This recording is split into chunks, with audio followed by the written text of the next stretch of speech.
السلام عليكم ورحمة الله وبركاته من حلقة جديدة من الآخر. النهاردة يا جماعة معانا حدث تاريخي. أنا في مونكلير ستيت يونيفرسيتي.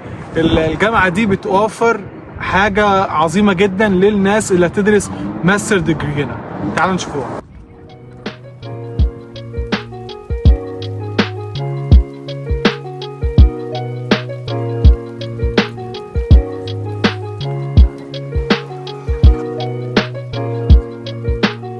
وطبعا ما ننساش موضوع الماسكت بتاع مونكلير.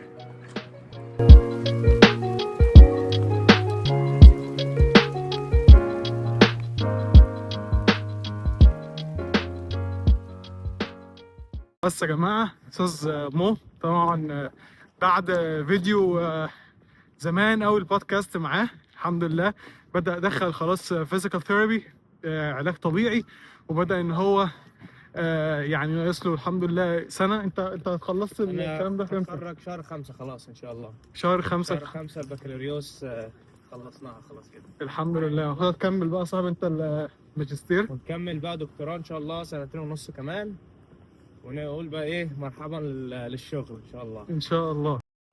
طب قول لي بقى مول، انت ازاي اصلا دخلت من بكالوريوس ان شاء الله تخش على بخش على دكتوراه على طول، تاخد سنتين دول دكتوراه؟ شوف بتاخد الاول سنتين ماستر، بعد السنتين دول بتكمل بقى دكتوراه. صح.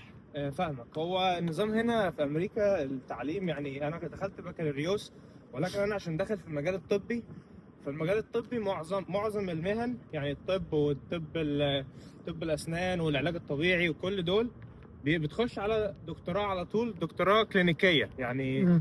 غير مثلا عندنا في مصر بتبقى بتخش 7 سنين وتطلع دكتور، لا هنا تخلص بكالوريوس بعدها تخش دكتوراه. الماجستير في مجالات زي البيزنس، الفاينانس، الماركتنج، الحاجات دي ما فيهاش دكتوراه على طول، لازم تخش الماجستير بعدها تعمل اللي هي البي اتش دي. يا جماعه مونكلير دي يعتبر من اكبر الكليات في، يعني يعتبر في نيوجيرسي كلها، او ممكن في ولايات تانية كتير. من كبر حجم الكليه دي عملوا مركز خاص للبوليس، يعني هو البوليس مكتوب العربيات بتاعت البوليس مونكلير ستيت يونيفرسيتي. بس يعني البوليس متخصص للكليه دي بس عشان الكليه كبيره لدرجه ان انا مش عارف اخدها كلها اصلا. الجو تلج بس انا بنعمل اللي عليا. هنا بقى يا جماعه عندنا اللايبراري، المكتبه بتاعت الكليه. عايز تطبع اوراق، عايز تستلف اللابتوب بتاعك فصل بايظ، عايز تستلف لابتوب، عايز تقعد على الكمبيوتر، عايز تقعد تذاكر في اوضه لوحدك انت انت عايزها هنا في المكتبه. تعالوا بقى نشوف وندخلكم معانا ونشوف في ايه.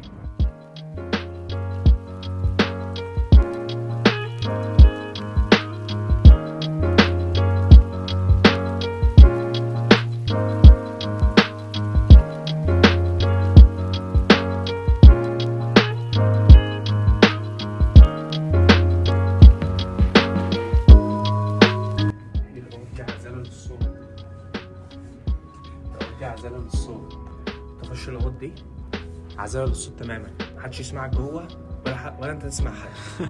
عندك ستريس، تعبان، هقول لك الحل.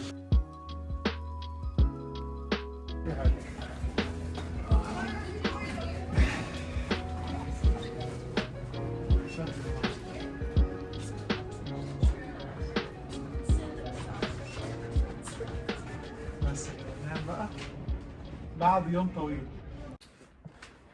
لحظة الحقيقة هتبين كل حاجة. معانا يا جماعة أستاذ معاذ هشام، طالب طبعا في مونكلير برضو، انت بتدرس ماجستير شو تخصصي؟ ام بي اي اللي هي اداره اعمال، مش اداره اعمال. حلو. سمعنا يا معلم بقى احنا الموضوع الماجستير ده ان انت ممكن تيجي يا دوبك اول ما ممكن تيجي على ماجستير وما تدفعش فلوس خالص في تويشن، او ممكن تدفع نص تويشن بس. الكلام ده ازاي بقى؟ الكلام ده صح. هو الحاجه اسمها جي جراديويت اسيستنت، انت بتبقى شغال تبع الديبارتمنت بتاعت في البيزنس مثلا، او تكون داخل مثلا في الاحياء مثلا او حاجه زي كده، بتشتغل في الديبارتمنت بتاعتهم. فانت بتبقى تحت ادارتك او اللي بيديرك، يعني بتبقى الديبارتمنت نفسها، بيبقى التشيرمان المسؤول عن الديبارتمنت نفسها.